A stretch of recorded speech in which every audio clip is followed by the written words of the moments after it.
Greetings all, greetings all. You know your girl got technical difficulties. Someday I'll figure all of this out.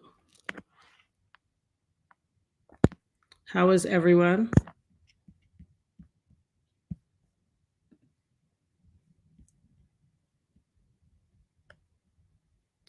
Greetings, everyone. Greetings to you all. Come on in. I got to get my guest up in the studio.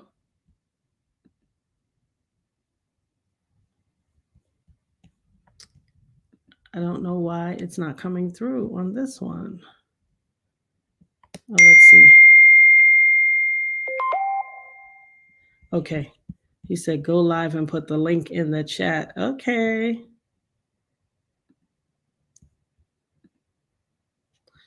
All right. Hi, everyone. I feel like I haven't seen you guys in a while. You miss me? Did anybody miss me? I missed you guys so much. A lot been going on, but we are back at it. And I have our illustrious guest again, Chris Todd, back for his Vindication tour because so many people had so much to say.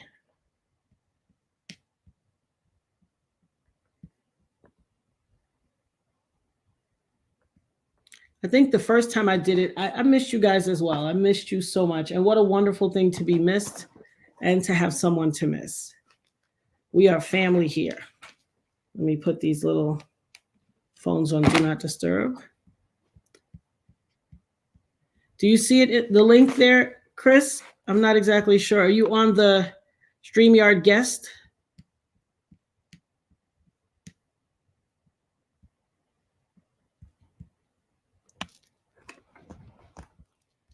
Let's see. Clearly, okay, one second, share screen. I apologize, you guys. Hold on a second. Let me put you guys on.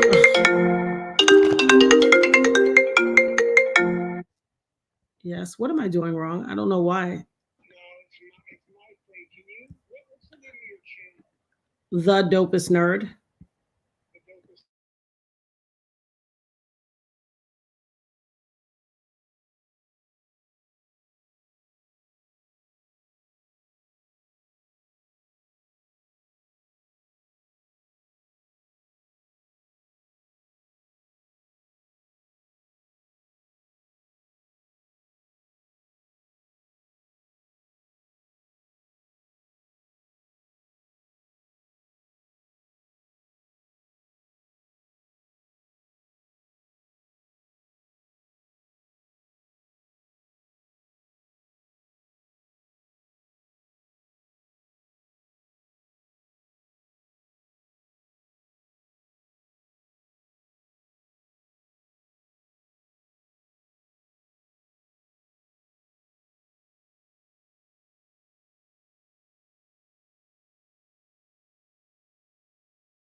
That would be great.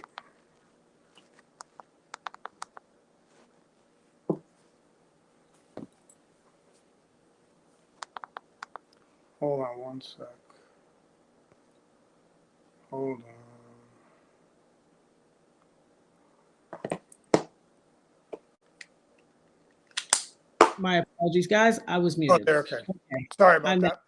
No, that's quite all right. Welcome in, guys. If this is your first time here with us, we are happy to have you. Welcome to the Dopest Nerd. We have back with us for part 2, Mr. Chris Todd for his Vindication tour. Glad to have him back. Okay. Indeed. So many people had things to say, but you are vindicated. And we are going to have that discussion. I appreciate that, and I hope it is somewhat of a vindication, but I'm not sure if it fully is. But let me grab the books real quick. I want to show the books because I want to show. Go right ahead. Yeah, what And to everybody that's here, welcome in, welcome in. I was trying to see one. I want to ask you questions because we have you know who back in the limelight with his documentary. Absolutely. I want to ask some questions kind of too about J-Lo to Absolutely. you, because I think this is super hot right now. Mhm. They're still talking about it, and I need to kind of put my investigator hat on. So Okay. if you could just let me talk to you and ask you, I think it would help clear up a lot of things that people Sure. are thinking about with her, especially. Absolutely. So I'd like to do that at the top end of this if we could. Yeah. Sure. Let's go right ahead. Okay, Jump cool. on in. I was just saying, I was trying to make sure I didn't wear the same shirt in my other video. Listen, it's okay. I know. I just was. It's all good. Remember which one I was in. The dopest mod is in here, guys. Make sure you follow the house rules. You know what to do. Come in, take off your shoes, put your feet up, get comfortable. We are family here. Like, share, and subscribe. Invite a friend. You know what to do, guys. All right. Well, if I wore the same shirt in the other interview, that's just how it is. It's quite all right. Yeah, but I'm going to show the two books today because Right this is ahead. now the cat's out of the bag. So now we can really know how this all came about. So That's right. And I did a little quick research today because of Amazon. There are like 7 or 8 Kim Porter books up. That Are you serious? Yeah, that are ripped off of ours. Wow. And then I said, I want to see can I buy Mein Kampf, Hitler's book, on Amazon? I wanted to look. And you can't. Were you able to? You can. But you cannot buy this book on Amazon. Now look at that. Censorship at its finest. I know. So anyway, but we're still working that all out, and hopefully that kind of works out. Okay, yeah, I would love to talk to you because Shine is back. Mm-hmm. There's a lot of press about it. I really have a couple of things that, as an investigator, Mm-hmm. I need to kind of have that combo with you. So Sure. just bear with me one sec. A little more light. Look at that, guys. We turning the tables. Chris is going to interview me. Yep. I want to, because this stuff has been kind of bothering me. Mm-hmm. And for me, obviously, as an investigator, and a lot of the cases I've done, I need to know the truth. Absolutely. Like I have to biologically, physiologically, Mm-hmm. I have to know. Absolutely. And As you should. And I'm talking to the key person. So it's like you're right in front of me. I need to do it. Absolutely. Okay. So here's what I want. And you can give me the brief answers, kind of the brief, because I know there's a lot to it. Sure. Did Jennifer Lopez testify in the trial, and what did she say? So to my knowledge, Jennifer Lopez did not testify in the trial. Jennifer Lopez testified for the grand jury. For the grand jury, what did she admit or deny? We don't know. It was a secret grand jury. Really? Yes. It was a secret grand jury. Sealed. So it's sealed grand jury testimony. Yep. She was arrested, but then was cleared, right? She was arrested and then let go. Okay. But she never, the charges were dropped. Indeed. They were dropped against her. So when people say she carried the gun in, that she had told someone that, or how did that come about where people did he told her? That whole she carried the gun in came from Little Rod's lawsuit. Puffy told Little Rod. Yes. Okay. Jennifer carried the gun in. Because Diddy told Little Rod that. Because he told Little Rod that. And so when Little Rod's lawsuit came out and all of the content creators were reading the pages from Pacer, you know how they download the lawsuit and they read, they were reading the pages. I just happened to be watching Tisa Tell. Shout out to the Tattletales and the Tisa Tells family. And I heard, and I had taken my daughter to work. I was just sitting around watching YouTube, waiting to pick her up. And I heard the count. He was illustrating how in the lawsuit, it was illustrating how in an attempt to bully him, because apparently he had pushed back on something he was told to do. And in an attempt to bully him, he was told, I don't play. I will apparently, I'm paraphrasing, I could be misquoting. I will eat your face. I will unalive my own mom. Who said that? Did he? Apparently that, according to Little Rod's lawsuit, that is what he said to him. And he said, I shot that lady in the club. Okay. And so when I heard that, I was like, wait, what? After all these years of denying it, you're using it to now bully people. You've gotten so complacent that you are using that to bully somebody. Oh, he's using that to threaten Little Rod in To a way? threaten Little Rod. That's how it came out. And also in the Little Rod pleadings, he also said that Puffy said he made Cassie carry his pew pew. So, and then in Cassie's lawsuit, she had also said that. Wow. And so it was like, wait a minute. Okay, so all right. So now, so when they said there was a woman's hand out of the door, so the woman's hand out of the door, that came from the actual trial. The police officers that chased them down after they fled the scene from the car said they chased them. They ran about, if I'm not mistaken, they ran about 30 blocks, but it was like 12 or 20 red lights, whatever the number was of red lights. Right. But in the attempt to flee from the police, she a threw hand a gun came out of the window and threw the gun out, and the cops said it looked like a woman's hand. Okay, that was now they found that gun, right? So multiple cops were chasing them. Yes. One group of cops pulled over and retrieved that gun that they saw thrown out. The other cops that continued to chase them, when they finally got the car to stop, they found a gun in the car as well. Right. So there's a gun in the car and there's a gun that's thrown out. These and are then the there's two a gun. weapons. No, 3. And there's a gun in the waist of Shine. As soon as he walks out the club, he bumps into an officer. He had the gun in his waist. They arrested him right outside the club. Okay, so there's an interview out there somewhere, a recent interview where a police officer was interviewed by somebody, the actual police officer that arrested him, and he said, and I'm paraphrasing, when something goes on in a club, women are the first ones out of the door. But ironically, Shine was the first person out of the door. He ran smack dab into the cop. Okay, so so the guns that fired, let's say the 2 guns that fired, right? One is on Shine, and one is either thrown out of the window or found in the car. Vehicle. Yeah. Do they know which one it is? I have no clue. Okay. I don't know if they know which one was which. So she didn't have to testify, J-Lo. Well, she got out of it, and just as the book said, and just as your book said, he said, "Don't worry, you'll never have to testify." And that's how I knew it was true, because she testified for the grand jury, but never in the trial. That's how I knew. I understand. I know. And Kim is saying she's hearing them talk to each other, and that's before anything happens. Like no, that's right after. That's right after. No, it's right after the shooting. Yeah. I'm saying that's before the trial and all. Oh, absolutely, absolutely. Yeah. And maybe she's writing it because she knows what happened, so she's like messing with it. It could be she knows what happened, or she's just recollecting what was said that day. Sure. Yeah. Okay. So J-Lo gets off.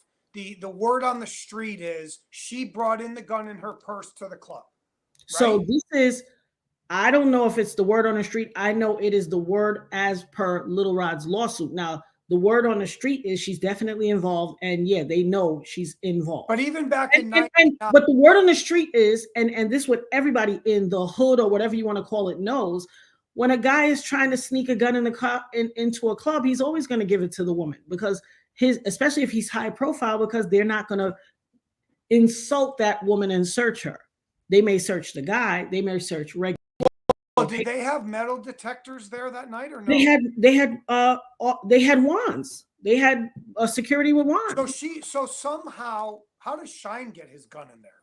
My philosophy is, and here, this is my opinion. Or they just let him in, like they know them. Celebrities or high profile people come, they make exceptions. They're ushered in. Oh, let's get them in the door. We don't want them to have to stand next to the peons. Let's go. And so there's less scrutiny on them than it is on the typical. It's like flying a private jet. Like they don't search these people. Exactly. They can do whatever they want on the jet. You don't have to walk through the regular customs that we would if we came into Right. Okay, so that makes sense. I didn't think of that. So even if there's metal detectors, they can get in. They're famous. Diddy's big. Shine's big. We bypass. Huge. Yeah. Plus, this was on the verge of Shine's, the release of his project. No, I know, but J-Lo's already big. She's big. She's big, but my whole thing is Shine getting in. If they go as a group, their entourage. This is how it goes in the club scene. If they go as a group, their entourage will go in together as a group. Yeah, right. And so it was his his album was about to be released. Everybody knew who he was. Yeah. Nobody's gonna stop and say, okay, yeah. And I don't need to ask you. I know a lot about the shooting itself from you and stuff. So my main thing was the J-Lo thing. Okay, so she doesn't have to testify. Goes to the grand jury. We don't know what she says. No. She probably denies that she brought it in. I'm sure she did. She denies it, right? I'm sure she did, because why wouldn't they then bring her into court if she didn't? Now, the thing that was fascinating to me is, and that what made me want to talk to you about this right at the top of this interview, is when Sean Combs did his little press conference, and he says, "I had nothing to do with this shooting. I had nothing to do." Do you know what I'm talking about? He said, "I had nothing to do with a shooting at this club." Yeah, I know. Well, every single word they've ever uttered is indelibly marked in this brain. But you know what I'm talking about. Oh, absolutely. And he had that high-strung attorney that looked like he was sniffing powder an hour before, and he was doing all this talk, and they never used that guy again. He never made another appearance. But my point is, when I watched it today, because there's all the Diddy research, body language, I am just literally like, wow, he's blatantly straight up crazy line. There's other witnesses. Did any other witnesses come forward? Lots of other witnesses. Really? Lots of other witnesses. From the time that the DA was investigating, as soon as it occurred, the cops and the DA, the cops were investigating. They were taking everybody's information to get them to be able to go to the DA. Did anybody testify? Yes. Yes. Other people testified and said, yes, I saw him with remember, I'm not the only person that got shot. Right. There was also a guy named Julius Jones that got shot. There was also another man named Robert Thompson that was grazed. And it's funny because I talked to Julius, but I have no idea where Robert Thompson is. We talked the other day and I'm like, where is Robert Thompson? He was like, that dude was older. And I was like, he was? So do you have the transcripts to the trial? I do not have the transcripts, but you can get the transcripts, because when I called the district attorney's office earlier this year, they said the transcripts were not sealed. You could go get them. Okay, so in there, if you read voluminous stuff, but basically, so it comes down to, now you testify, right? Absolutely. Okay, and you point at Sean. Absolutely. Basically. Okay, and there's tons of people on the internet that'll be like, why didn't she say anything back then? How come they didn't call it a court? How come? And I'm like, are you kidding? You went to court. I was in, and not only was I in the court, I was quote unquote their star witness. Right, of course. I was their star witness. In fact, Johnny Cochran was the one who questioned me. And after questioned me so intently for a long time, he eventually stood back and swept his jacket panels back and took a deep breath, like, walked over to Ben Brafman, put his hand on his shoulder and said, you give it a try. Okay. What did they try to do? Did they want you to change your testimony? Trying to impeach my testimony, trying to change me, trying to make me look, nefarious or have some ulterior motive. I mean, what other motive do I have other than justice? I have a bullet. I got hit with a 9mm bullet. I have 9 bullet fragments in my face. What else does anybody want but justice? No, I know. It just shocked me. It's ludicrous. And it explains how someone like Sean can lie to the media and the world so blatantly. When it's like, dude, people saw you. They're already going to tell you. I will tell you. It is my sincere opinion. Sharice Myers, the female security guard who ruffled me up and took the comb away from me. You can't bring this comb in. This is a weapon. And then let them in with weapons. Yeah. Got on the stand and lied and testified and said, while the shooting was going on, she fell on top of him. They impeached her testimony so quickly. No one else in the entire club said that. And there were tons of witnesses. No one else said. And she, when she said that, it is Shine's assertion, to my best understanding. She said that, and that's what sunk him. Because what she was trying to do was say, there's no way he could have been firing. Everybody else came and testified. Right. Even Scar did not testify, but he spoke to the DA and he told the DA, I'm from the streets. I don't go to court and testify. I'm not going to do that. That's what Shine said to them? Not Shine, Scar, the guy that they got into the Scar, yeah. he said, I'm not going to go to court and testify. I will, he had to go in, they subpoenaed him. He had to come into the DA's office. And he did speak, but he's like, I'm not going to testify. And there's footage out there. There's archival video. He didn't testify.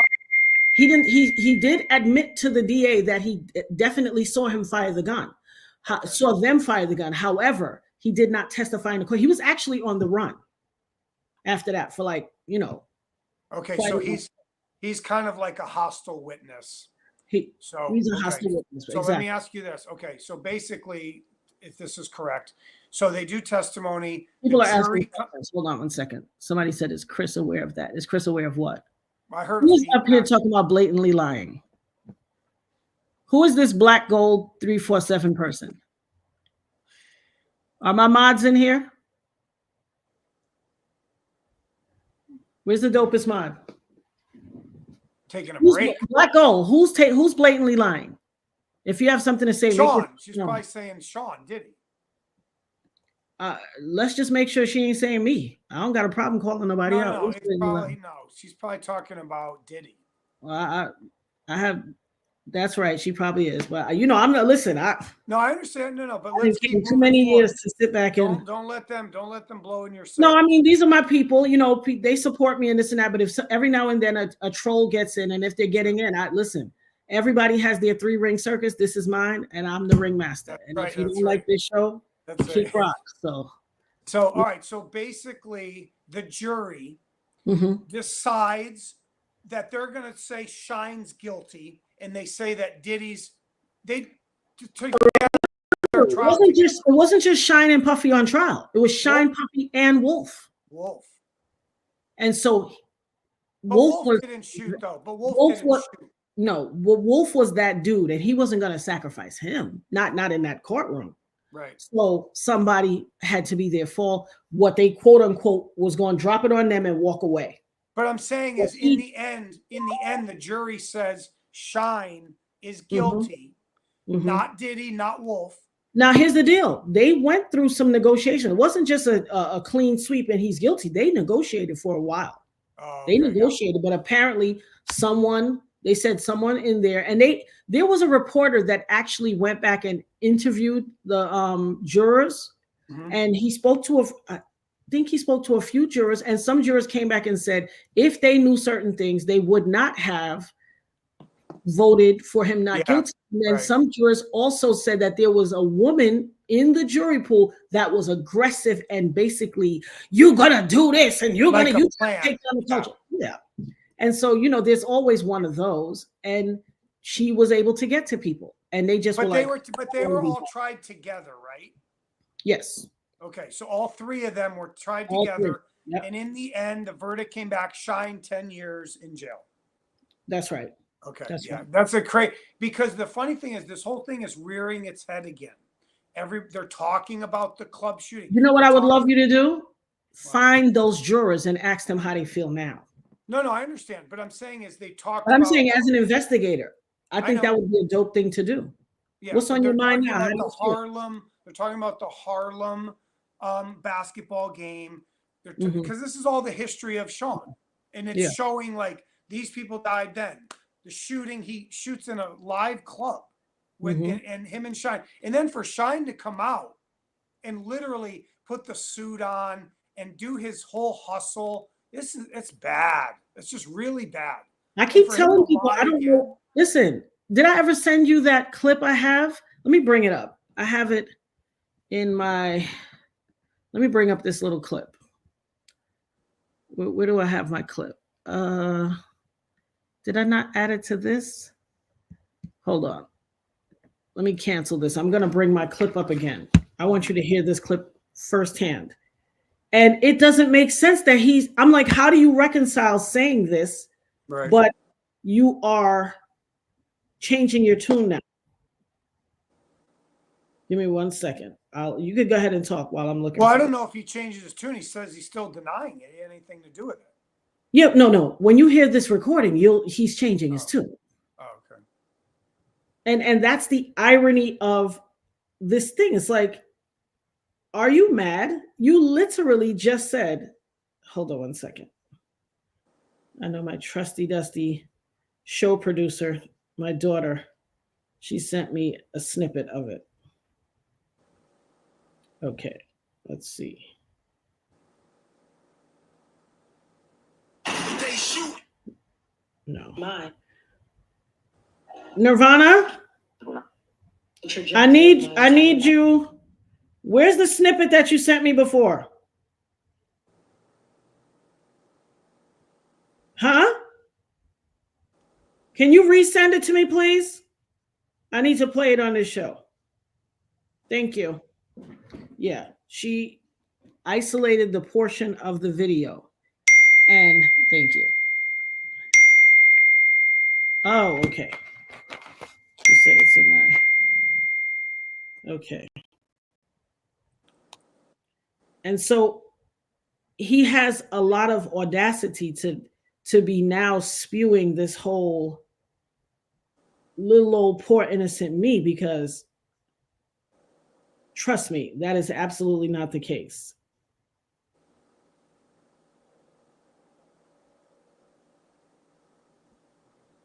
Hold on one second, guys. Sure. Give me one moment.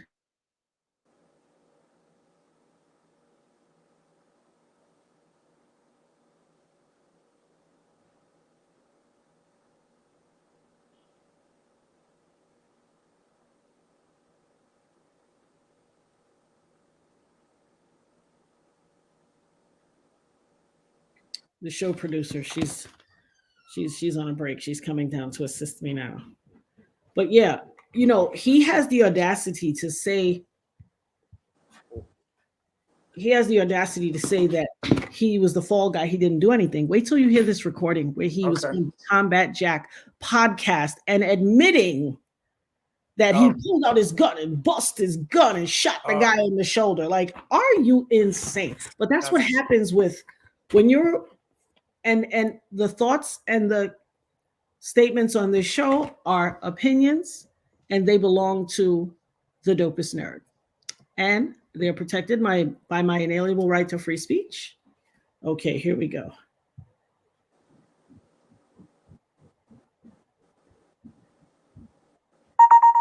Here we go.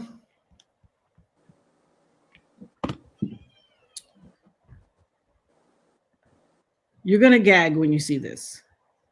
For someone to have this level of... Oh, no, I'm not going to be surprised, actually.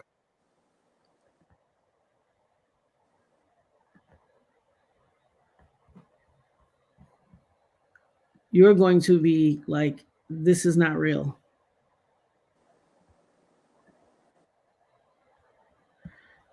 You guys don't laugh at my lack of technical savvy.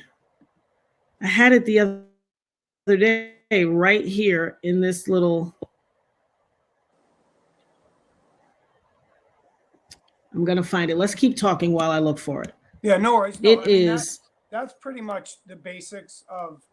You answered my question. It makes sense, and that's what it is. And she was involved, and she throws the gun out, and she's smart. You know, it's just...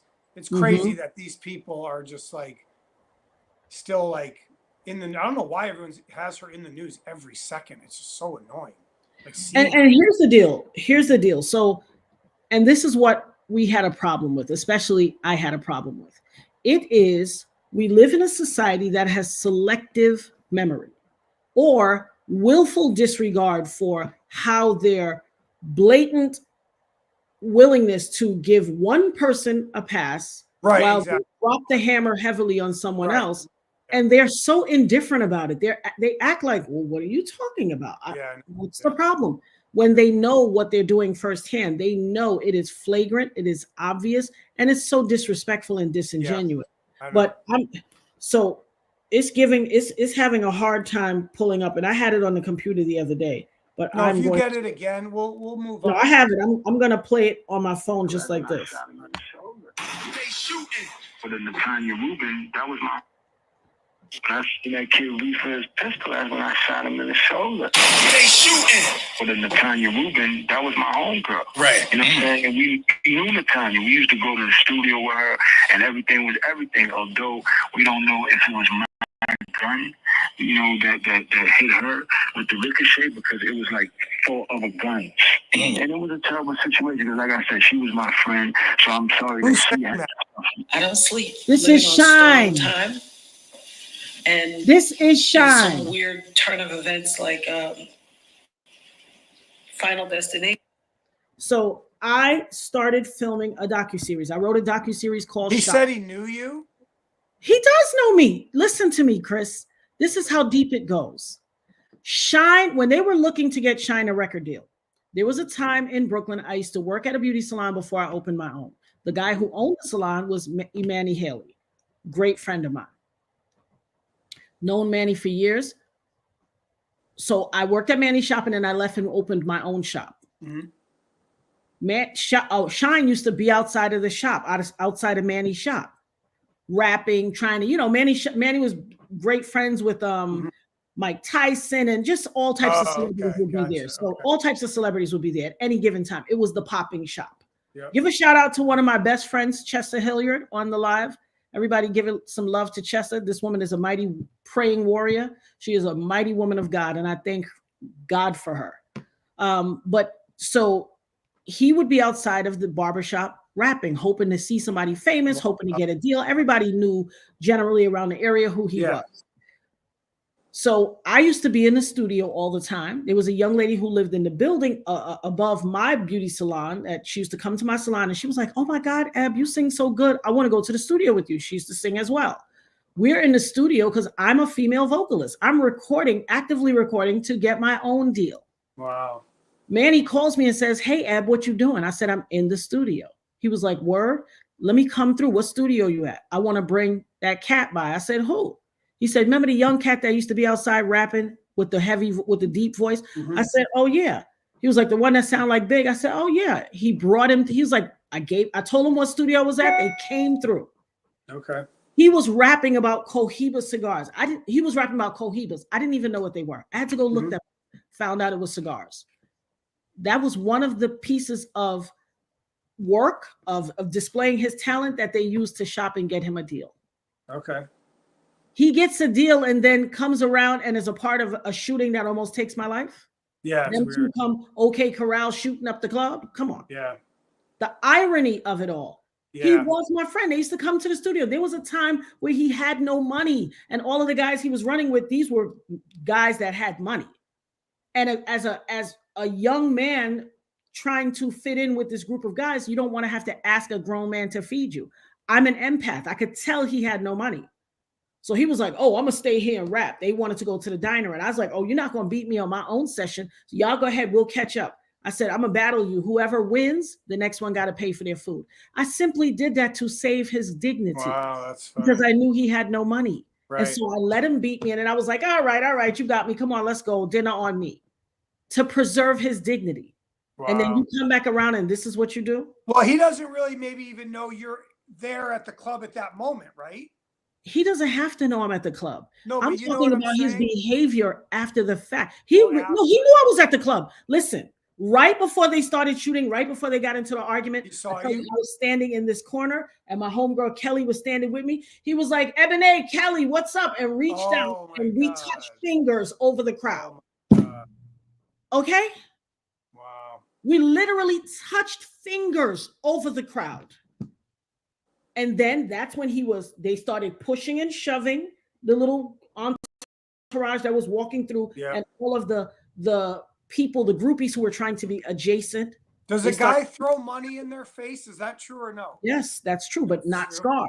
So he was a guy that was with Scar. And I know his name. I won't say his name, but he is a guy that was in the grouping, in the entourage with Scar. They get into a shoving match. He tries to the money. Reach out. No, they get into a shoving match. What happens is when the crowd is swaying, they bump into Scar. His back is to the crowd, so he doesn't even know who it is. Right. His back is to the crowd. They bump him and splash his drink in his face. So he elbows back. Right. And when he elbows back, it's them. And so they push back. But then quickly Shine realizes who it is. Puffy tries to swell up. He was like, "Get the F out of here." Scar was a big dude in the streets. Right. Everybody knew who he was. I've heard Shine say on another interview, "Oh, he was a little dude I used to send on missions." Really, dude? because you's a fool. I'm older than you, and so is he. You didn't send that big man on missions. This is a big man with a top of the line Range Rover. You was a bike messenger. You sent him on missions. Like Right. anyone with an ear can hear the BS. And that's what disturbs me. Yeah. Everybody that knew him, this guy was made for a long time. So this was just kind of like a bumping, and then it just turned into Yes. that. Yes. Wow. And it turned into it because now it's like machismo, and now it's like Over you know nothing. the ego Really over nothing. But now it when it got into the shoving match, the slapping in the face with the money took it to another level. Oh, he slapped Diddy? So the guy took the swat of money and what? And the money just flew in the air like a rap music video, and money was raining from the sky. People were scurrying, trying to pick up money. I turned to my friend and said, "Oh my God, this is not going to end well." But I thought it was going to be a fight. Right. Never in my wildest dreams did I think anybody would fire shots. I thought it was going to be a fight. And so when I saw them starting to back to the door, you know how you watch a movie, I don't care who the thug is or whatever the situation is, you know what it looks like when a man is reaching across his waist to his hip to draw from his hip, and he's backing back to get away from the melee, to chart his own escape or to get far enough back to get a little trajectory. It just shows the whole thing shows how dumb they are, Shine and Diddy in general, of how stupid they were to even risk their fame and fortune over that, and they never should have brought any guns with them at all. Let me tell you something else that was crazy. When we got to the club, I had been to this club many times before. It was an every Sunday night event called Hot Chocolate Sundays. This young lady who was a promoter in New York used to do it. I forget her name, but I'm sure I can find her name somewhere. When we get to, normally there's cars parked on either side of the street, and you can just drive onto the block. This night, an ambulance was halfway on one side of the street, and it narrowed traffic down to this, and you could only go through this one skinny lane. When we got to the block, I said, "Oh my God, are they expecting somebody to unalive in here tonight?"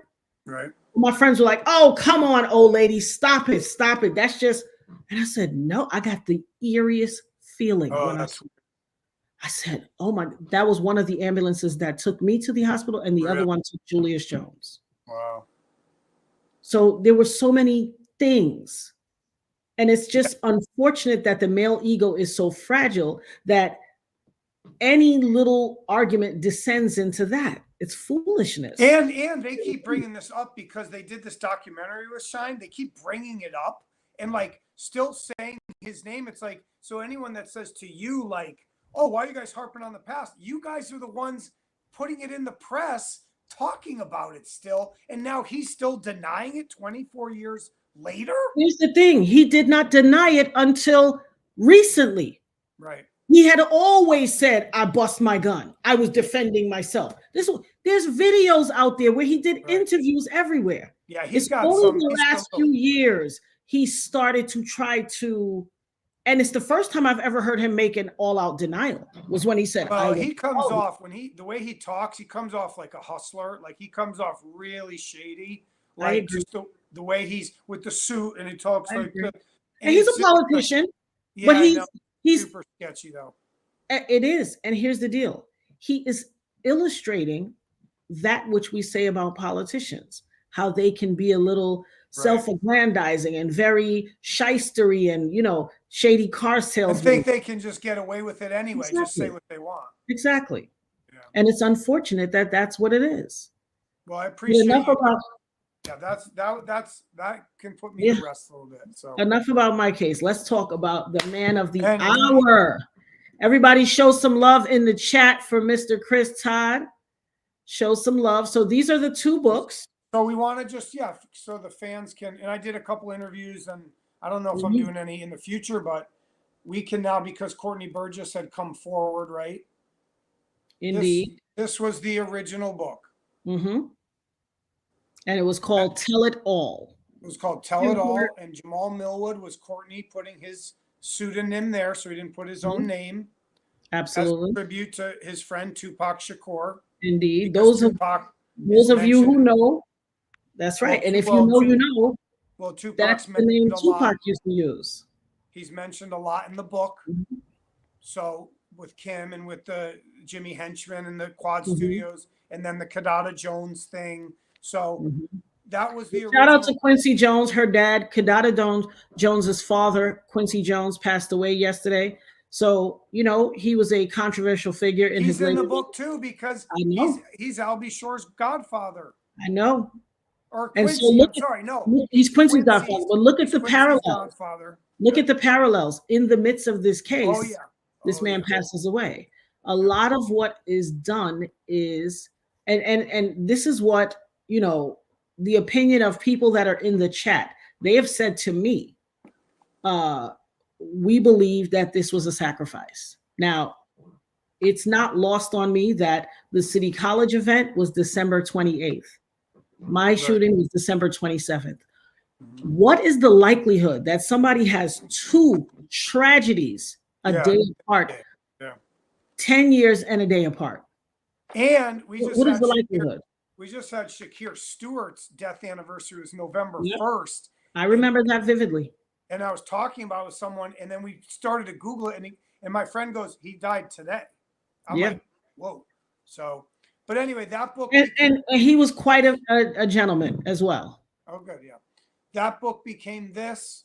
Mhm. The PG version, things were X'd out and disclaimers were put in, and I moved some stuff around, and I did have to write some stuff. I could never say that in the beginning, but it Mhm. really was more grammatical, and it was Mhm. stuff like putting a little punches here and there and saying it in a different way than she had, whether she rushed through it or wasn't necessarily a writer. So I just wanted to help Kim with it.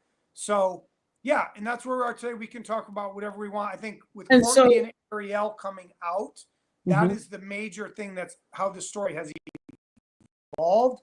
And I will say this today, that Jaguar Wright and Courtney Burgess just did a podcast together on Sean Atwood, and it went off the rails. Yes, indeed. I watched it. I didn't watch the whole thing, but I watched some of it. And and that's unacceptable. It's unacceptable what Jaguar did to Courtney. You don't do that. I'm not going to talk about her. I'm not going to give her any talk. I'm not even familiar I've always with what been happened. very respectful of her name. I've been very respectful. She ain't ever going to do that to me. Don't even. I'm not even. So did something happen? Because clearly that's yeah. yeah. No. She did him dirty. All right. I don't. I have to go back and watch it so I can see what it was. She can do her own thing, like we've said before. You do you. Don't make any comments. Here's the deal. Here's the deal. Me. Jaguar is a very nice person and a deep person. Yeah, but people. I haven't watched it, No, I don't want to touch the topic. People are skating around her with like walking on eggshells. We ain't doing it anymore. And here's the deal. Here's the deal with that. Let me just speak to that. When you are a truth teller and you are willing to stand, and here's the deal. When you're willing to stand on a side of the fence and no one else is willing to stand on that side of the fence until it's beneficial to them, people will call you a fool for standing on that side of the fence. Because I've been that person for the better part of 25 years. Yeah, but I'm just on that side of the fence. I'm just saying for her, that's unacceptable. What she did today with Courtney is unacceptable. Well, I'm not. This was something today? Yes, today. Well, I didn't see it. I didn't see that. I saw when she was on. That's what I'm saying. I'm not going to harp on it. I'm just saying it's unacceptable. And Courtney tried to apologize to her, the first words out of his mouth, and she just jumped down his throat and put Big Meech on the phone. Just relax, dude. Okay, I don't even want to get into. No, we're not going to get into calling certain names on my platform. I'm putting it out there because nobody's I'm messing. Not aware with what happened. No, nobody's messing with Courtney. Nobody's going to do it. I got his back. So. And here's the deal. I don't know what happened, and I want to go back and watch go look and be able to look. And you guys go, like I said. Don't take our word for anything. Go do your own research. I haven't seen it with her, and she doesn't even say anything that actually is substantive about people and naming things. So it's not happening. So well, like I said, I do not know what happened. I'm just saying it now. I'm fond of Jaguar. I don't want to speak anything. No, I'm not negative about her anything bad about her. I'm saying it's unacceptable. So that's. And I will go and do my research and see what. We're all moving on. We're moving on. We're here to talk about the book. That's all. How do you feel about the fact that the So when here's what I hear people say all the time: the unedited version. When they speak of the unedited version, they are simply referring to, like you just said, the grammatical corrections, things. So that's the one that is in its raw form. This book was already made years ago, Mm-hmm. but it wasn't on Amazon. It was printed like you print on a printing press physically and put them in boxes. Oh. So Courtney had printed up the book Mm-hmm. for the celebrity source who gave him the flash drives from Kim Porter. Okay. He couldn't sell it. He tried to use some other people. He didn't want to put his name on it. They were afraid. They didn't want to say they did it. The source wanted to hide. You get it? So I get it. When they came to me about 8 months ago, I met somebody through a friend of a friend. And then a couple different people came to me because they were talking about it to multiple people. Mm-hmm. So there were multiple people that I knew. So I was getting it in one ear and then the other. And I'm like, what's going on? Like, they asked me for money. They wanted $20,000. They said, I want you to give me 20 grand for the book. I'm like, what book? What are you talking about? Mm-hmm. What are you talking about? Kim Porter's book, Kim Porter. They're both going like this, like one day, one back and forth. So after my due diligence investigation, getting to meet, I didn't even meet Courtney for months. They wouldn't tell me who he was. They had one copy of it, one. So I said, if you give it to me, I'll just transcribe it and I'll just type it up. They wouldn't give it to me. They mailed me 5 pages and that's it. Like I didn't even how did it come? What was the impasse that you guys got to that made them eventually, okay, I met Courtney. Okay. I got to bond with Courtney. Okay. For months. Midnight calls, talk every day, talk about Tupac, talk about hip hop. He knew all these lyrics to the songs and how they meant about Craig Mack and LL Cool J and who Hit 'Em Up really was about LL Cool J. It wasn't about Tupac, right? And I didn't know it was about who shot you. Yeah. Right. And then, Tupac's thing and his history with Tupac, he showed me photos of Tupac with him. He actually has songs of Tupac's that no one's ever heard. I've heard some of them. Mm-hmm. Wow. And Courtney doesn't articulate this well. So people are like, oh, I don't understand what this guy's, because he's not a storyteller. He's a music producer. That's why we merged together. I said, you need me. Let me do it. And then he finally trusted me. And then I was finally able to receive the digital master in a docx and PDF. And then I kind of moved stuff around and got the font right and 6x9 book. And I changed the cover. I put Kim on there in a solemn face. I wasn't going to put her on there smiling. The book is dark. Yeah. So that's what I chose. And then we pulled the face down. But and Courtney's still my guy, but he came forward for a couple different reasons. And someday I think the celeb source will come forward. Someday, not yet. But now this is the most controversial book, or it is 2 books. If I can go buy Mein Kampf on Amazon, but I can't buy this, that's a problem. But it's okay. We'll figure it all out with Amazon. So the book's not going back up. I told Courtney to take this down. At all? He tried to put this back up, and I told him he's got to take it down. So it's going to be down tonight at midnight. There's a website he put up on a website. So is his version of the book, is it in a form, printed, formatted, and correctly made so that people could purchase it if it was allowed, or is it that Amazon is not allowing it? You can't. If somebody contacts me and they wanted to buy this book, I could get it for you. Okay, I'll say that. We have a bunch of copies of this, but I might even have to have somebody sign an NDA to read it. Like they cannot resell it, they cannot post about it. But if they really hit me up and like, I need that book. But I'm going to tell you, not to let the air out of the balloon. Well, let me tell you, but let me say this, not to let the air out of the balloon. These books are very similar. I know. I'm sure. Much, that. They're very similar. I removed the epilogue and the prologue. Okay. I can read if you want the opening part of they say the preface. Sure. That was removed.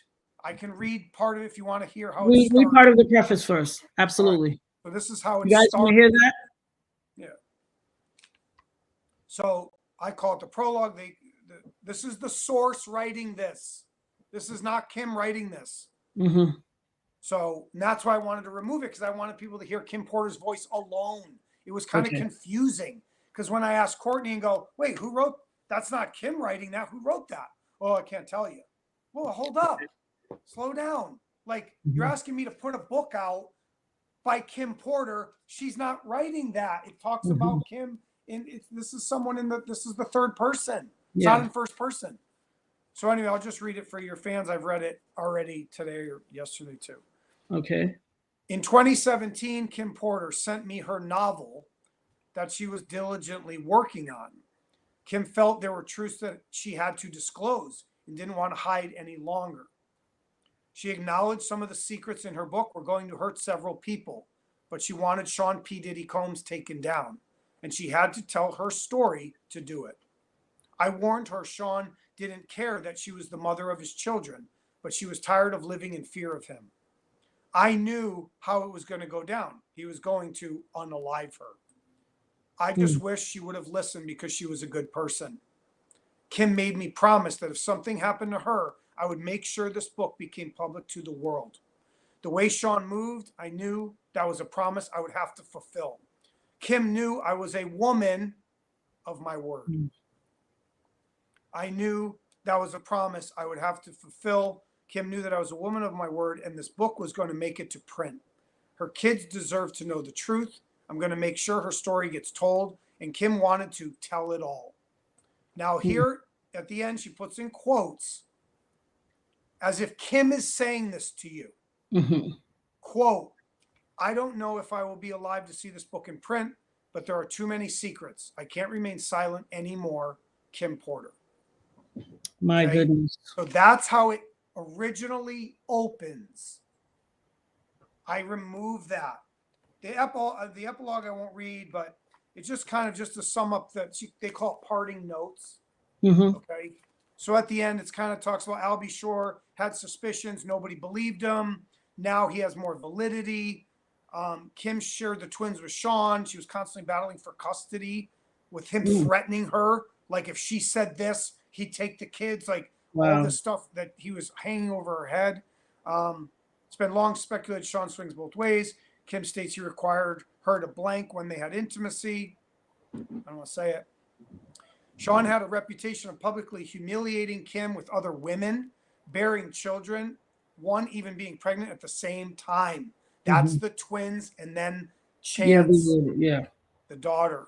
She's actually older than the twins. Yeah, she came a month or so before. Right, and that's why Kim ended it after the twins were born. I remember all of that vividly. Like, I remember these situations occurring.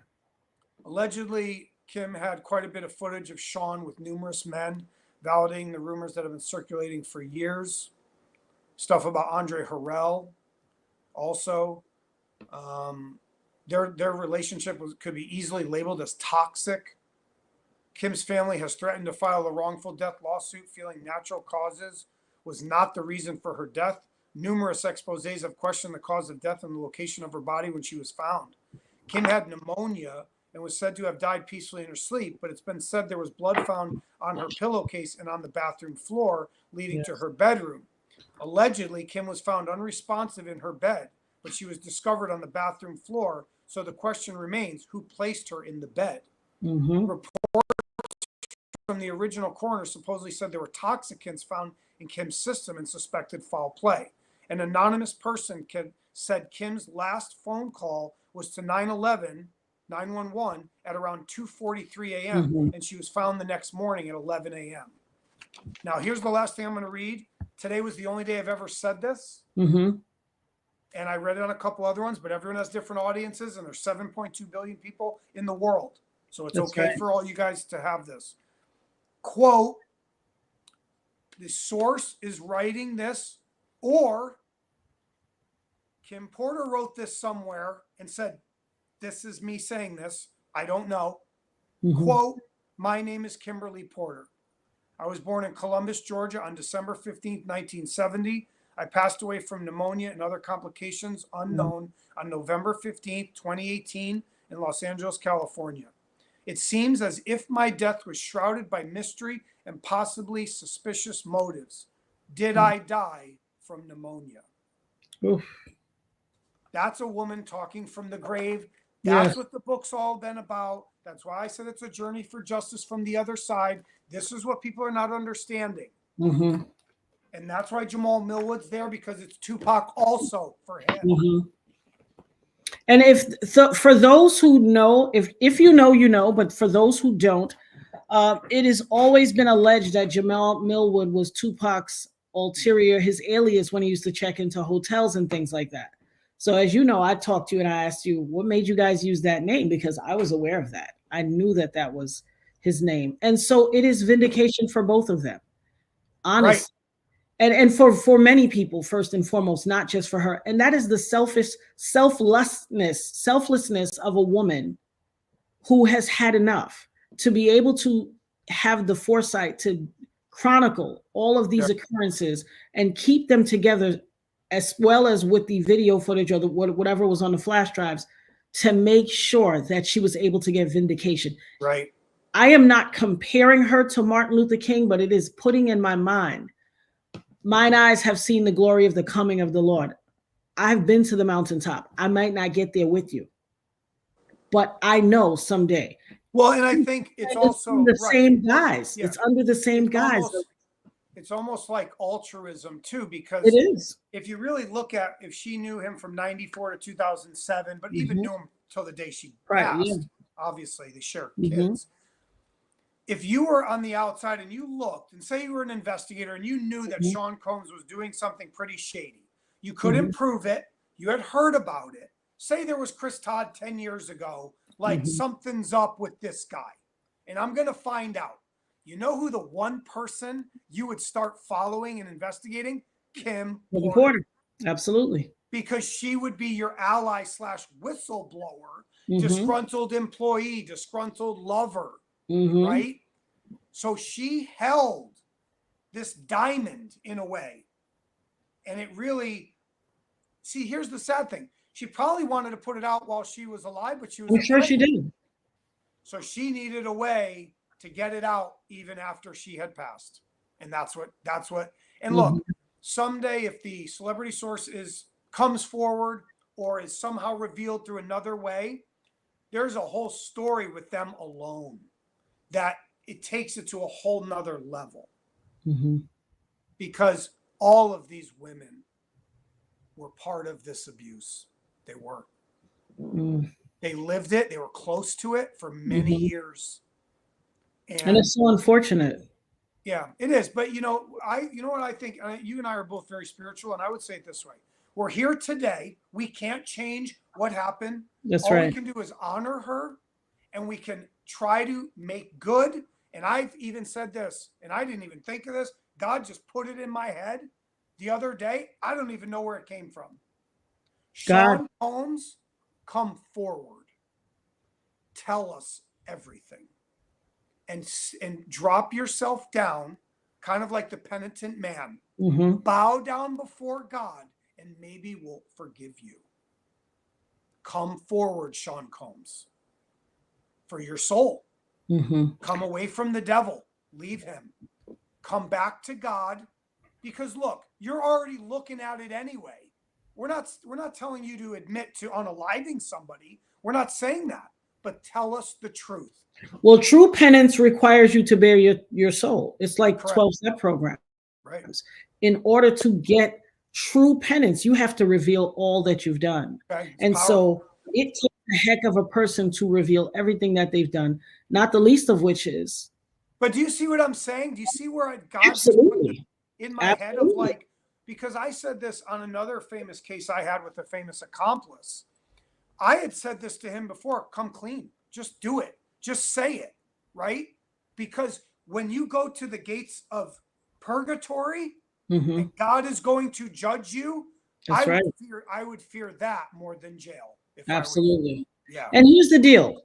Like I always say to people, I'm an extremely spiritual woman. The devil cannot give you blessings. He can only make you believe that he is providing this thing to you. He's the great deceiver. He's a great deceiver. And whatever's in you is allowing yourself to manifest it's allowing you to manifest these things. But he can't give you blessings because if he could, you wouldn't be where you are today. Courtney had a great quote. Courtney had a great quote. He goes, I call him, you guys call him Diddy and Puffy, I call him Lucifer. He goes, and it really hit home because Courtney's a Christian. He's a Mormon, I believe, too. So, Wow. yeah. I didn't know that at first. And then he showed me some photos and he goes, you know what made me really trust you is that you're a man of faith and you believe and you fear God. And I was like, absolutely. He goes, but I didn't know that at first. I go, I didn't know you did either because I didn't want to put it on him. But have you noticed that all of these people that are stewards of God's word and believe in God and are faith walkers are the people called together to be in the midst of this storm, to watch Babylon fall? Yes. We are all like you, me, Courtney, Allie Carter, even Jaguar and Jean, and Cassie and Little Rod, and the spirits of Shakir Stewart or Chris Lighty or Heavy D. These are the characters of God. This is the play. I believe it. I never thought I'd be involved in this, to be honest. Like, I still remember now, it's nostalgic for me. I think back to the first time someone said to me, do you want Kim Porter's book? And I remember, I almost was like, I think I knew who Kim Porter is, but just who is that? And then I did the research and I was like, whoa, that'd be pretty interesting if that was real. So it's really been a crazy journey. And I'm doing the mini tour yesterday and today. And I wanted to definitely do something with you because thank you for that. Yeah, no, absolutely. So because we've come some ways in this. Yeah. We have. Yeah. You and I, from when I first met you, we've seen a lot of different. You knew about it before anybody knew about it. And I will be eternally grateful to you for the remainder of my days in this realm. Oh yeah, for sure. I mean that because I think the day you reached out to me, I was having a bit of a tough day. And then I see this message, like, I have something you may need to see. And I'm You're like, who's this guy? What is this? I'm like, who is this? Yeah. And I approached with caution, but you were so, even when I didn't respond at first, your second message, you came across easy. You came across with concern and with kid gloves. You didn't force your way in. You said, I think I have something I think you really would like to see. I remember when you first ever called me. Yeah, I remember it too. Yeah. I was sitting in the parking lot. My daughter and her best friend were inside of, I think, Walmart. And I was sitting in the car in the parking lot. And I was just like, let me call this guy. Because my curiosity was piqued. And I was like, what could he have that I would need to see? And when we spoke, I was floored. Yeah. And I don't know if I ever told you this. The day after, I think it was the day after, which I'm sure it was the day after, I was curled up in a fetal position. Oh, yeah, you said that, yeah. I was curled up in a fetal position. Well, because it's like me re-triggering. It's like when you see an old friend, too, from childhood. It brings back everything, your families. And so, no, I felt, if you never responded, I probably never would have given up on you, to be honest, because I'm very persistent. Like, if I didn't hear from you, I probably still would have come around because I just knew that chapter alone. I'm like, she has to see this. She just has to. Like, if I'd want to see that, good or bad, right? And here's the deal. People are still selectively picking and choosing what portions of the book they want to pay attention to. Yes. I would think that if you saw something in a book that said, a woman who bore children with a man and is saying, yes, I have information in regard, this is what occurred the day after the shooting. Society should be a little more tapped in with that. But I noticed some people, pick it up and give it credence, and other people are kind of like, but what about the butt plugs? Or, what, like, they like salacious. Everyone's picking. Well, no, and that's picking and choosing. That's a great part of a story, is that it's for everybody. Some people like the abuse, some like the sexual. To me, I loved when about naming him Christian to fight the forces of evil. That's right. I did like the salaciousness. I'll be honest, I did. I was like, wow, like, and to me, it wasn't like I didn't see dollar signs. What I saw was Hollywood loves this. People Yeah. love this. Women and men, relationships, Absolutely. LGBTQ. Is he gay? Is he bisexual? It was brilliant. What Kim did was magic. It's magic. And it's not a book that she wrote like Kerouac, basing things on his experiences in life. She kind of did that too, but hers is over like 30 years almost. The span of time. This is like literally like through her almost teen years, all the way up till, she passed at 47, I believe. So I think 46. And it's not, what's not lost on me here is that this is a woman who had experienced this long span of time with this particular man, actively involved in the relationship and outside of the relationship. Right. Yes. And every time she took time to write something down, it is not lost on me that she had to be experiencing some degree of pain. Yes. There was some degree of pain that triggered her to say, this needs to be. I think what I think it was is, you're living the good life. You have money, you have a nice house. The kids are famous. Yep. You're famous. That's a life that most humans will never live. Right. Absolutely. And I think she knew, and obviously she must have seen things that were, it's like Donnie Brasco with absolutely the mob. They're involved somewhat. They're going to be the best whistleblower because they're inside. You have to have them. It's like police using criminals to bust other criminals. Absolutely. You need to use them to get more people. So she's obviously, I'm not saying fully complicit, but she's involved. And I bet you she ebbed and flowed. Of course. What a story I have. But I can't say it because I'll lose everything. Then when she has abuse against her one time, then it's maybe twice. Then it's the children or other kids or women are pregnant while she is. She starts to realize he is fully betraying her. Absolutely. Like over and over. Read Cassie's lawsuit. Read the things the story Kim tells you. Bringing other women, forcing me to do this. Yeah. And I think she hits her boiling point. And other men. But I don't know what year she hits the boiling point. She hits it somewhere, whether it's 2016, 2012. It's somewhere in like the source says here in 2017, she gave it to me, right? So if it's done, and then she writes final in her final week, she writes, I think he got me. He got me. Puts out the text. He got me. She might write that down on a piece of paper and the source types it in, right? I'm going to leave it in the freezer. Come get it. Coughing, sick, dying, something. Never put anything past anybody either. They can do humans can do humans. We have magical abilities when we really want to use them. And especially if God helps us, he can do anything. That is the impossible. So I think the source put it together, right? Typed it all up, took the segments, but made it as coherent as they could. And that is Kim's voice. And here's what's not lost on me. First and foremost, the level of courage it takes to, even in your final hours, have the foresight to chronicle. Yes. You got me. Yep. To continue to that forward march until that day came, knowing that that was possible. I haven't done the full investigation yet. I am calling for an official investigation into the death of Kimberly Antoinette Porter. I've already said it. I'm putting it on the record. To me, I haven't looked at it fully yet. I've seen a couple things, but where are the doctors? Why isn't she in the hospital? I can give you the information. I can give you information in on the that. hospital. I can give you information on that. So there's a young lady on YouTube. I'm trying to remember her name. She went and pulled the autopsy report. Okay. In the reading of the autopsy report, it chronicled, it was like a narrative of those around her and what they say, how this last few days went. There was a witness with her. Someone was. Oh, absolutely. Yeah. She was a goddaughter or something of that nature.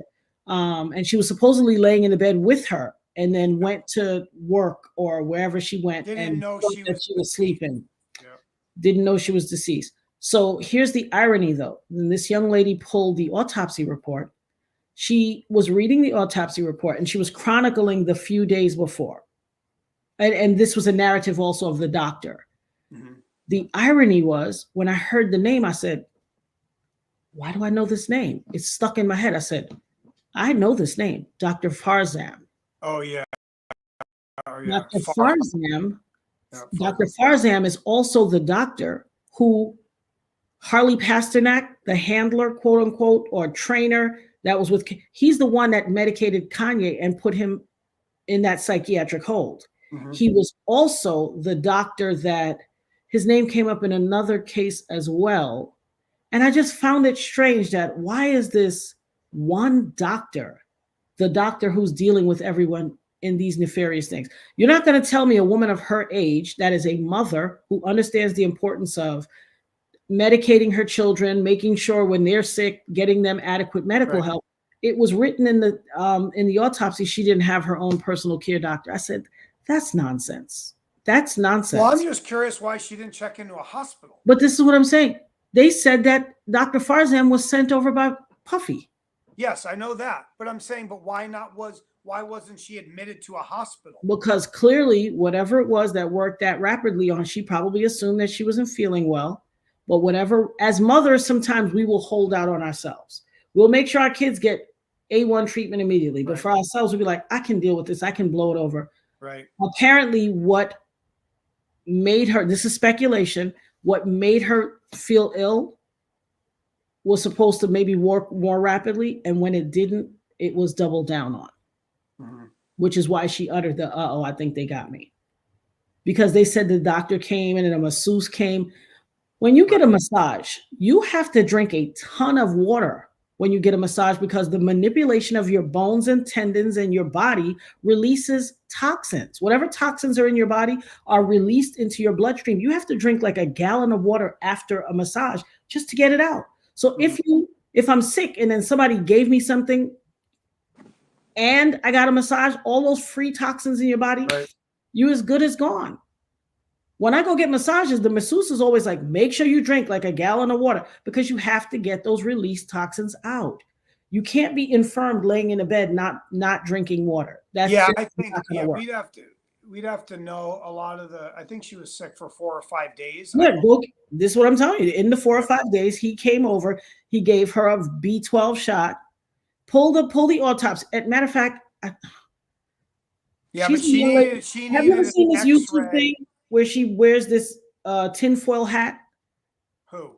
There's a content creator. She's I don't know. A bunch of them do that. I'm trying to Noor. Her name is Noor. Noor. Look up her reading of Kim Porter's autopsy. Very informative. All right. Very informative. And remember, she needed to be in a hospital with an X-ray and full on. Because why would a doctor come and diagnose you as having pneumonia but leave you home? It makes no sense. Well, and also her phone is gone. Her computer is gone. And then, people were on the scene very rapidly after her demise. But, like I said, that's the cops came. There was a full house of people because first the cops didn't come for like 2 hours. And here's the thing. Who called the ambulance? I don't know fully. Who found her? How did somebody know to go? Well, that's what I have to. I haven't found anything out yet. I don't know. The guy recorded Gene Deal's friend, Paperclip. He has some name like Paper something. Paperclip Party. That's a content creator. He recorded the LAPD detective and posted it online. Yeah, he does that. Yeah. And everything the detective said did not disprove an unaliving, I'll tell you that. Yeah. The Paperwork Party. Zero investigation. He started his platform during the pandemic, if I'm not mistaken. I watched him from the very beginning. A little aggressive, but he has methods. Oh, listen, he records the detective. He definitely has methods for accessing tons of information. Yeah. Because he also was the one that got the information. He called the FBI agent that Puffy was assigned to back in 90-something. Really?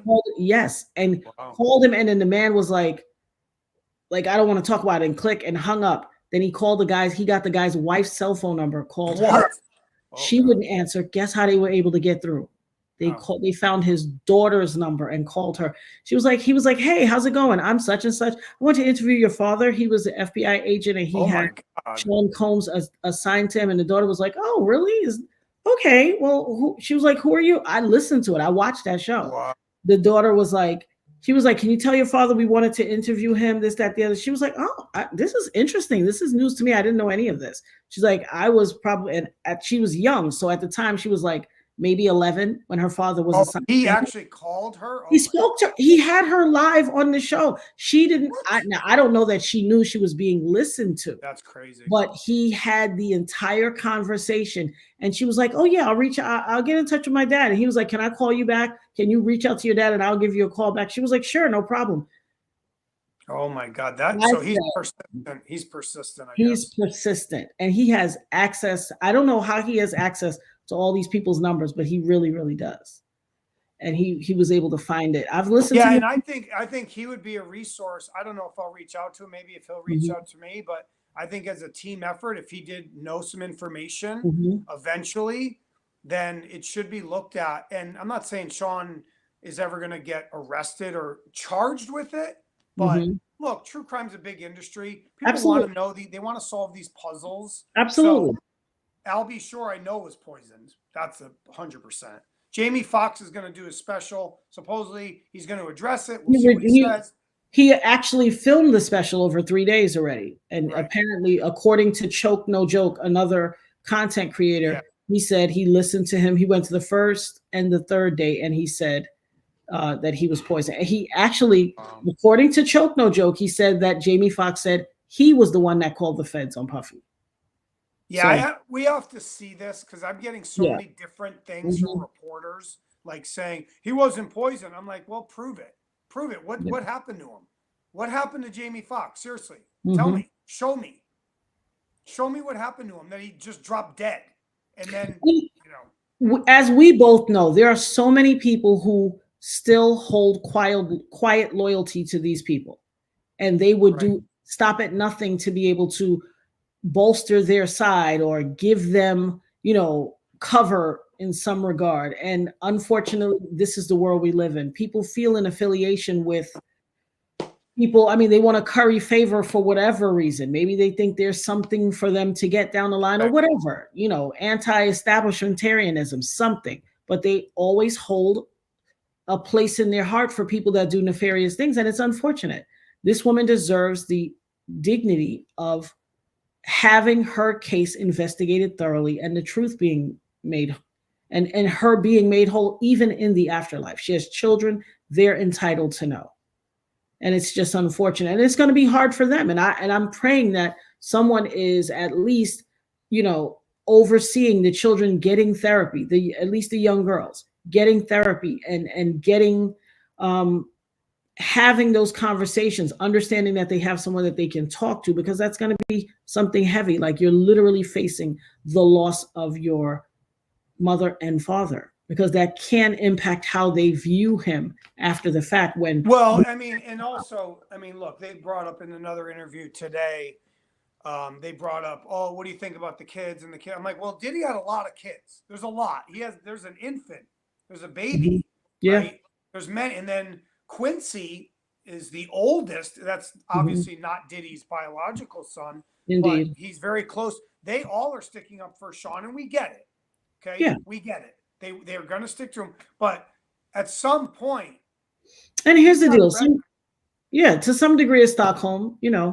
You're going to cling to what you have to recognize sometimes that if someone has really done that many bad things, you could still love them as a father, but at some point you got to draw the line. I'm sorry. I dealt with a lot of mob families like this too, where their fathers were killers and they killed many people. Yeah, they still loved him. He was the nicest guy, and you'd sit on his lap. Yeah, I bet he was, but at night he was the devil. He was a werewolf. You need to understand they had victims. They ruined other people's lives. And this is what I talk about all the time about duality. Two things can simultaneously coexist. Yes. You can have a 304 with the heart of gold. You know what a 304 is? No. HOE. Oh, okay. If you turn the phone upside down, the 304 looks like. Yeah. So you learned something today. You can have a 304 with a heart of gold. You can have somebody who's thuggish, ruggish bones that feeds the kids gives them gifts at Christmas and gives community turkeys. Yep. Meanwhile, you're the reason they don't have gifts because their parents sold everything, smoking it. So their duality exists in the world, and people have to get to a point where they're willing to acknowledge that. I think people are lost in this whole, it's either one way or the other. No, all too often, a lot of disagreements and arguments come from people think if you're right, I have to be wrong, and vice versa. What they're missing is that two people can be right simultaneously, and we can also be wrong.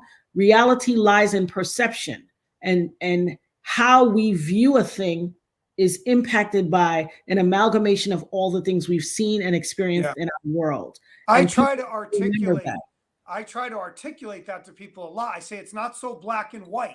Mm-hmm. Like it's you can be, like you said, the duality.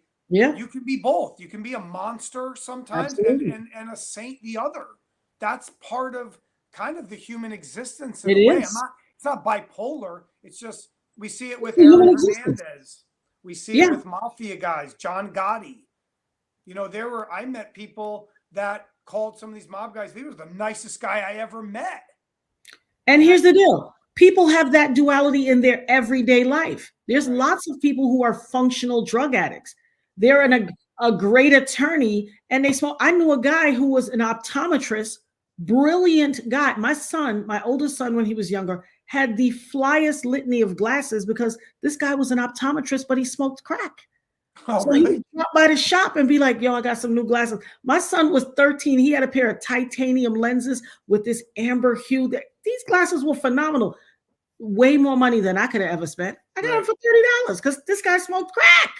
Wow. But he was a brilliant optometrist. And I used to talk to him and say, I feel so bad. Thank you for the glasses. Where's the case? And you need to quit crack. Right. You're wasting, you're casting your pearls before swine.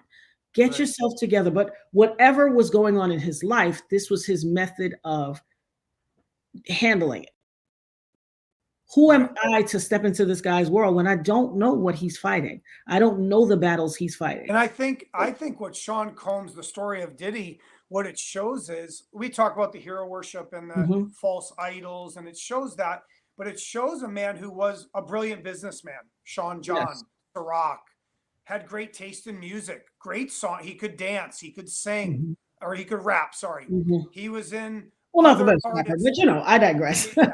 He was in other artist stuff. He helped launch other people. He really had the might. He was a visionary. He was a visionary. But behind closed doors, the devil had him. And whether you say he sold it, Robert Johnson sold his soul so he could play the guitar like nobody else, right? Right. And it's a fascinating thing. And I'm not sticking up for him in a way. I'm just saying, like you said, you can recognize his genius. Same with Michael Jackson. They're going to come out with the biopic. It's coming out. You can recognize his genius, but you're also going to see a monster too. Yeah, I draw the line on Michael Jackson. I haven't seen proof of that. In my spirit, it doesn't.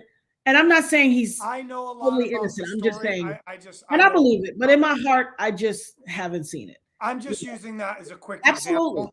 And you're first of all, you're 100% right. You're 100% right. Literally, people have to understand that there is duality in this world. I think we've been raised to believe that you're either this or that. You're either like America. Think about America. Yeah. I know Alex Alonso. He gave a great kind of interview about this. America, it's the greatest place in the world, the greatest, and it also was the worst.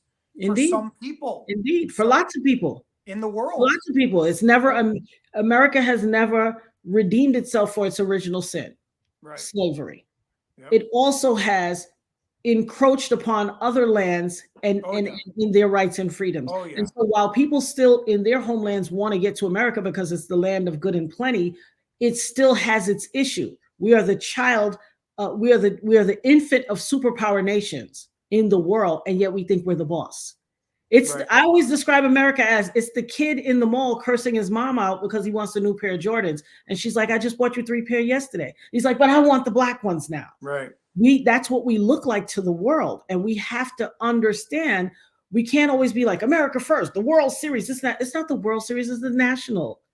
baseball series, but we think we are so grand that we're Right, not yeah. willing to give other people Right. their just desserts. And Right. that's what makes people revile us a bit. It's that weird dichotomy where they love us and they hate us. Yeah, If and they that get a what and that, vacation, they want to come well, here. and that kind But- of makes the world go round. Indeed. Right? The yin and the yang. Indeed. Really is that symbol of masculine, feminine, good and evil, Absolutely. with a little tiny dot in each one. That's right. That there's a little good in yeah. That's right. So look, I think Masterfully illustrated. yeah, Masterfully. it's a beautiful.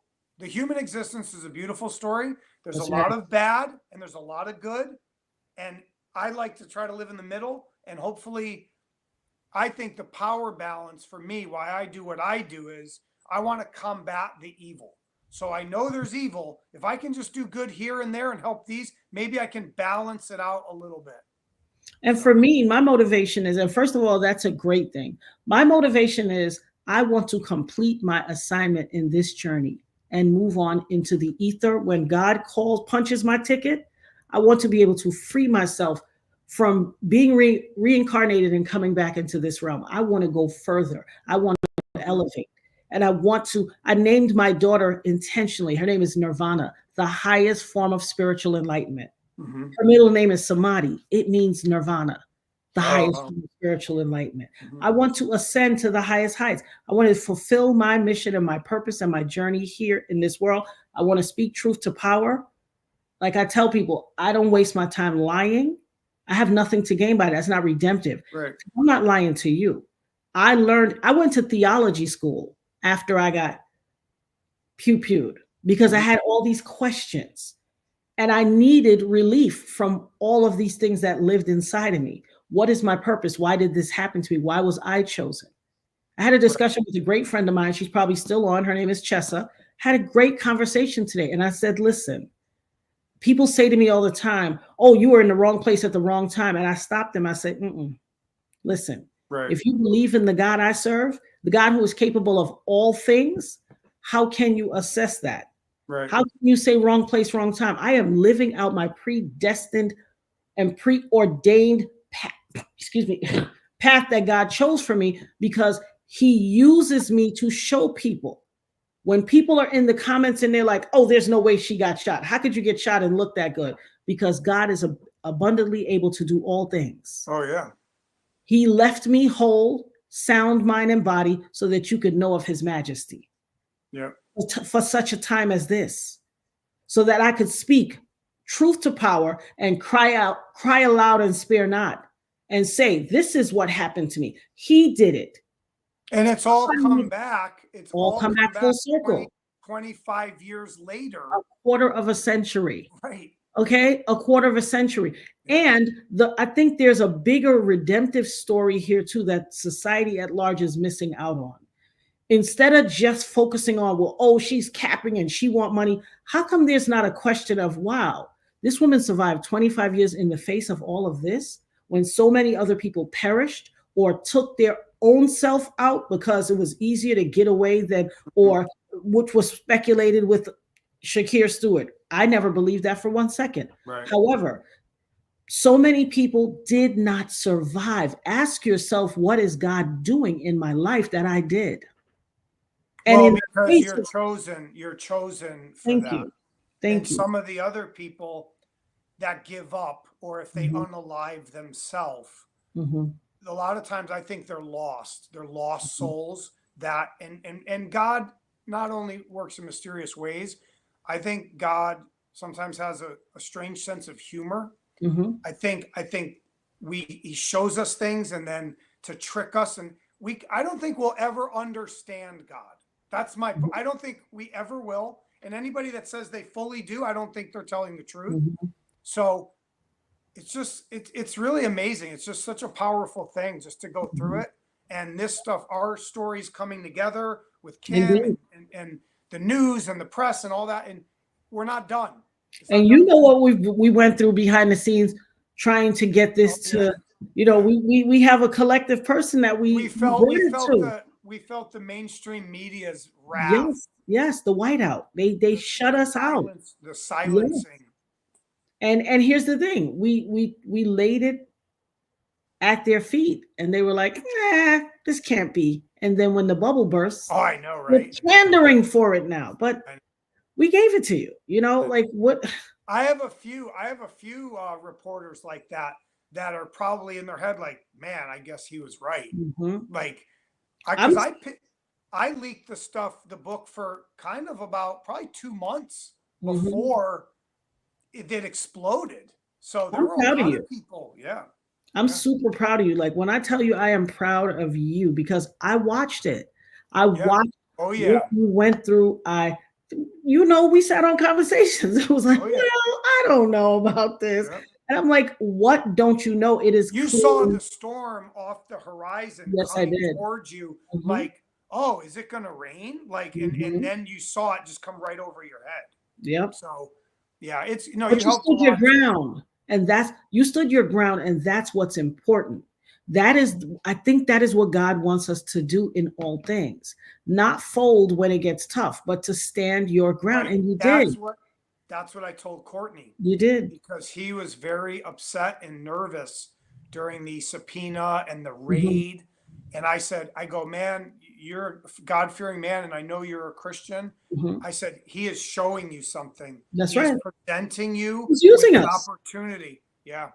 I tell people all the time, God doesn't call the qualified. He just qualifies the called.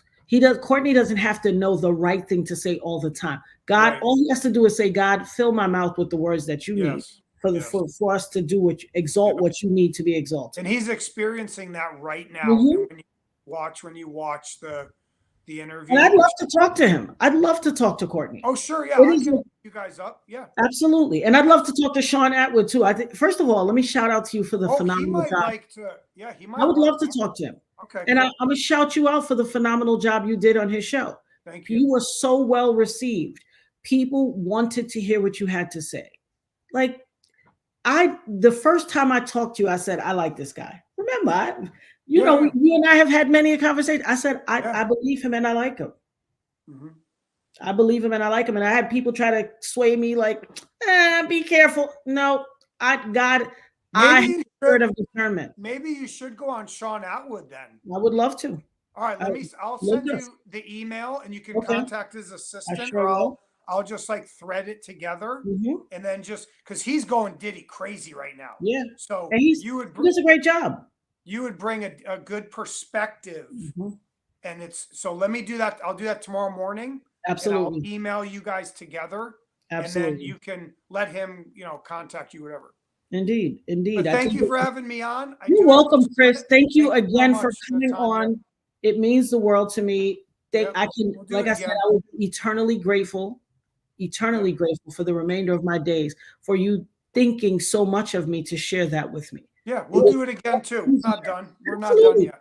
But it was much easier for me to receive that independently from you first before I received it from the world. I think if I'd have gotten it at the same time society did, it would have been too much. So thank you for thinking of me. Absolutely. You thought it not robbery to give me that, and I appreciate it. Thank you so much, Chris. You rock as always, and Vindication is yours. Oh, I hope there's more to come. Absolutely. All right. Absolutely. Thank you so much. I'll talk to you soon. You're welcome. Okay. Guys, what a wonderful interview. What a wonderful interview. Let's see some of the things you guys have to say. Yeah, he was great. He was great on Sean Atwood. He really was. You said Chris is Courtney's mouthpiece like Aaron and Moses. Indeed. Thank you. I appreciate that, Black Gold. And I'm sorry for getting froggy. I thought it was a troll up in the comments, girl. I was going to pull that together. Let's see. Indeed, I think he did a great job. Who are they afraid of? Joy to the world? I missed the first part of your comment.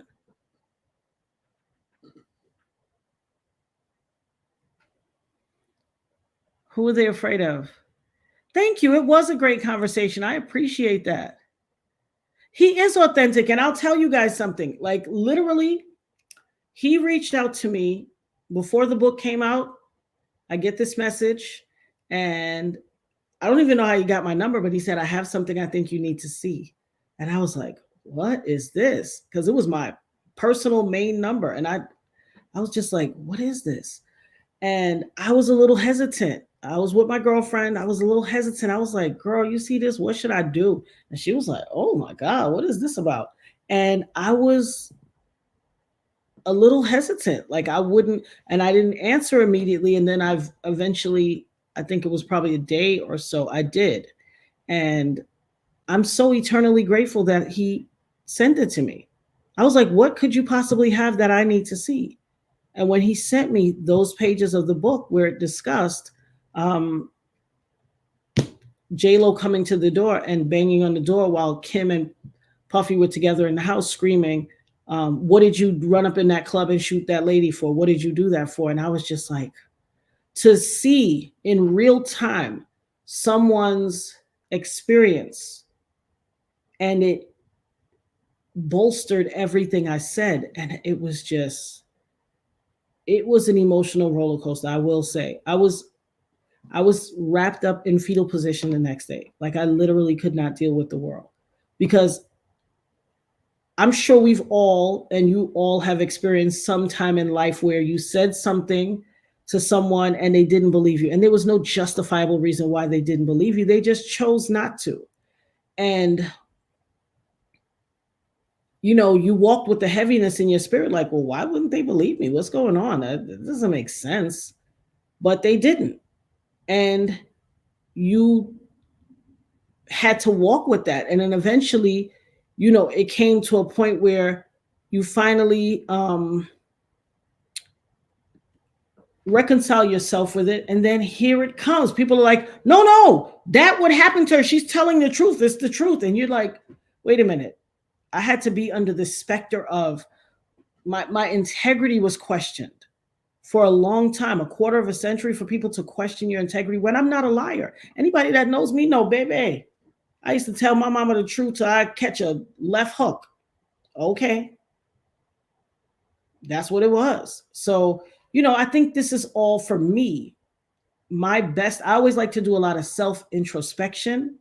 And, oh, thank you, baby. I know you wouldn't. I'm sorry. I like to do a lot of self-introspection, and my self-introspection makes me always check myself. How did I deliver that? Was that delivered well? Did I, you know, was I a little abrasive? How was it received? I'm always doing that with myself. I'm always self-assessing.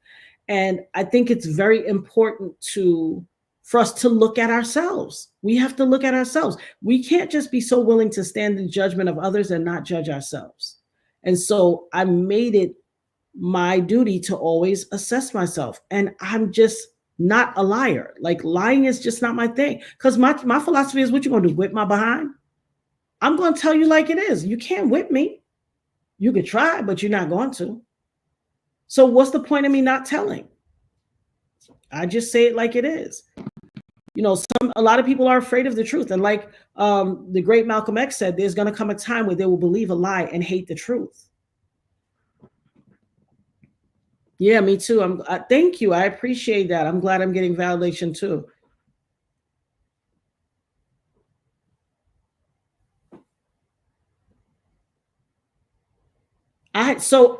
I must have been thinking about the other Sean Atwood interview a few days ago. I didn't see this particular interview, but I want to see it. But I stand with Jaguar. Like I speak to Jaguar. I have conversations with Jaguar, and she's an amazing woman. She is an amazing woman. And so I don't want to jump the gun. And like I say, I like to make my own assessment of things. And I haven't seen that. And I want to go and watch it. But sometimes we make people don't always necessarily, when you're on a mission from God, people won't always necessarily understand what you're motivated by or why you do what you do. And so I think it's easy to acknowledge that sometimes your behavior or your actions or your words are misread. And then sometimes you need, you know, maybe sometimes you step over the line, and it's all about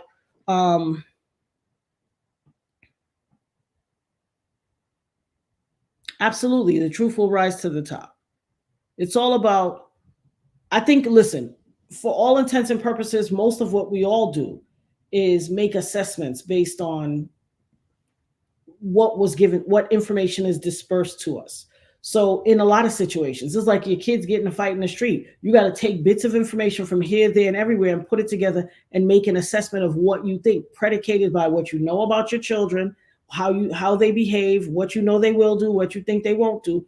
And so everything is always an assessment unless we were there to experience it. Like people make assessments about this case for me and what I did or how I did this but everything is just a Monday morning quarterback because I am the firsthand witness. Like I'm not just talking about this. I experienced it. I watched it. I lived this. So if somebody says, did you see the video with his interview with this? Yes, I can recite it verbatim because they all live in my head. I've watched the majority, especially anything old, retroactively, I've seen them all. Yeah, I need to go and see. I need to go. And here's the thing. A lot of times in life, when we have a personal relationship with people, we tend to go over the top and defend our people at times. If for nothing else, it's just solidarity purposes. And so, absolutely, guys. The dopest mod is putting in the chat. Become a member today. We have memberships, guys. I'm going to start. I had a lot going. Guys, first and foremost, I want to thank you guys. I have been going through a little something. I'm going to make a video and I'm going to tell y'all about it another day, but not today. But I had a little tough thing on my plate and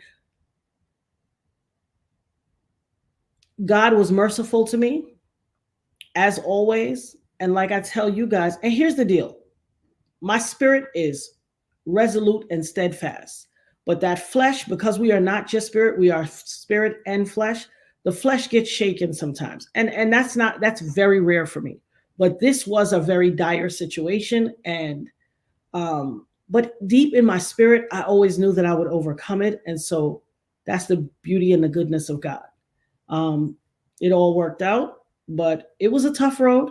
It was a tough road, and shout out to the dopest mod who was by my side, checking on me, making sure I was good, all that stuff. And I'm eternally grateful for my dopest nerd family. I'm super grateful. You guys be sure to like, share, and subscribe. You guys, we have, we're fully monetized now, guys. So use your super chats, use your, join for memberships. We have 3 membership levels right now, and I'm going to start adding on the perks. All of the founding members will get a Dopest Nerd t-shirt. Be sure if you're one of the original members and you have a membership now, and I guess I will stop it so right now we have about 7 or 8 members. If you join and you're within the first 25 members, you will get a free Dopest Nerd t-shirt as well. Just be sure to put your size in. Your t-shirt size, whether it's, a men's large or a woman's large or whatever. And I'm going to add perks and badges and things of that nature to the membership portal. And you guys are going to get some videos that the public doesn't get access to. It's just member only videos and chats and things of that nature. I appreciate you guys. We have different levels. We have the Poindexter level. We have the Encyclopedia Brown level, and we have the Urkel level. So y'all get in here where y'all fit in and be a member of the family. Make sure that you like, share, and subscribe. Go into the notification bell and press all so that you are alerted every time we make a video. Be here or be square. And we thank you so much for participating in this lovely live. I think Chris was a phenomenal interview as well. It's my pleasure to speak to him. I love you all. I'm so eternally thankful for you guys.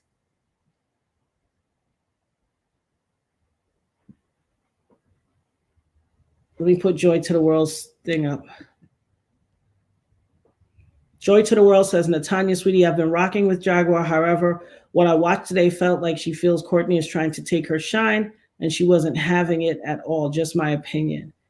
And listen, thank God for opinions. We're all entitled to them. I'm going to reserve my judgment and go watch. But like I said, I speak to Jaguar, and the only thing they could have done was to put her on mute. Really? Wow. I'm going to have to go really check it out. Don't forget to don't forget to smash the like button. It's free and it's an easy way to support the channel and help the Dopest Nerd grow. Guys, I am in the background. Sometimes you may not see me for a few days, but I am working to get us interviews, fantastic interviews. We're going to grow. We're going to run our numbers up. Let's grow this channel. And the founding members, like I said, up until 25. So feel free to join in and get a membership today. Up to the 25th member, I'm going to give you all free Dopest Nerd t-shirts. Be sure to put your size in or tell the Dopest Mod what your size is so that you can benefit from the free t-shirt giveaway. This was quite a conversation. And like I said, I am always trying to add value to you guys, bring thought-provoking conversations and a different perspective. There's a lot out there in the YouTube landscape, and it takes all to make the world go round. I hope I am a blessing to you guys and that I'm adding good value. Be sure to leave comments and let me know what type of topics you want me to cover. I'm going to also make some recorded content like I used to before as well, but I'm going to add a lot of videos, a lot of interviews to this channel. I want to be able to bring you the people. So if there are particular people you'd like to hear from and topics you'd like to hear me discuss, by all means, add it to the comments. Let's have this discussion. And I appreciate you guys. This means the world to me. I enjoy being here with you. You have no idea what you do for me. I appreciate you. I love you guys.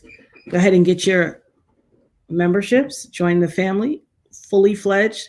If you're not ready to join and you're watching by TV, I know a lot of us watch YouTube on our TVs and we're not necessarily signed into YouTube on our TVs. All I ask is that you go on your phone and give us a like. Subscribe and like from your phone so that we can let the algorithm know we're doing something and it sends it to more people. Shout out to the Dopest Nerd channel. If you are moved to drop a little something in the Cash App, by all means, do that. This is what I've committed myself to. I feel like God called me to speak, and this is what I want to do. I feel at ease and comfortable with you guys. I love being here with you. Join the family. Membership starting at $3.99. We are going to do a lot more. Put your sizes in. And shout out to our original members. Love you like cook food. Thank you so much, guys. Have a phenomenal day and be back for our next episode of The Dopest Nerd. I'm going to bring those thought-provoking conversations in here and make sure that I'm adding value to your lives, just like you add value to my life. To God be the glory in all things. I thank you for watching. Peace. And see your girl need lotion again, bro. When I tell you these hands be dry in the winter months, let's just get clear right now. These hands gonna be dry. So y'all can make jokes and all that. I don't mind. Your girl can take it, but these hands is dry. I have dry skin. But good night, guys. I love you all. Mwah. Sleep well.